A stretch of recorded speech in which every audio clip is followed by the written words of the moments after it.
تو وہ کون کون سے جانور ہیں جن کی قربانی دی جا سکتی ہے؟ اللہ رب العالمین نے قرآن کریم میں ارشاد فرمایا لِيَذْكُرِ اسْمَ اللَّهِ عَلَى مَا رَزَقَهُم مِّن بَهِيمَةِ الْأَنْعَامِ۔ صحیح۔ بہیمۃ الانعام کا ترجمہ اردو میں ہم کرتے ہیں چوپائے۔ پالتو جانور؟ نہیں جی چوپائے، پالتو جانور کا میرے خیال یہ الگ چیز ہے۔ صحیح۔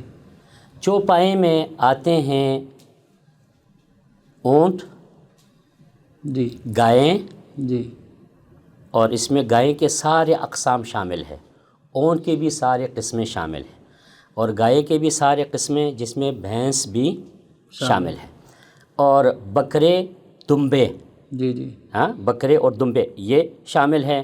یہ جو ہے نا ایک ہے گھوڑا، جی وہ بھی چوپایوں میں داخل کیا ہے لیکن وہ قربانی کے جانوروں میں شامل نہیں ہے۔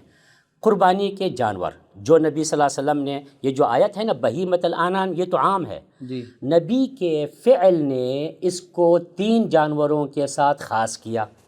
3 جانوروں کے ساتھ، ظاہری بات ہے بہیمۃ الانعام میں پھر مرغی تو نہیں آتی، پرندے نہیں آتے، بالکل نہیں آتے۔ بہیمۃ الانعام میں یہی 3 قسم کے جانور قربانی کے لیے ہے جو نبی صلی اللہ علیہ وسلم نے کیا اور صحابہ کو حکم دیا۔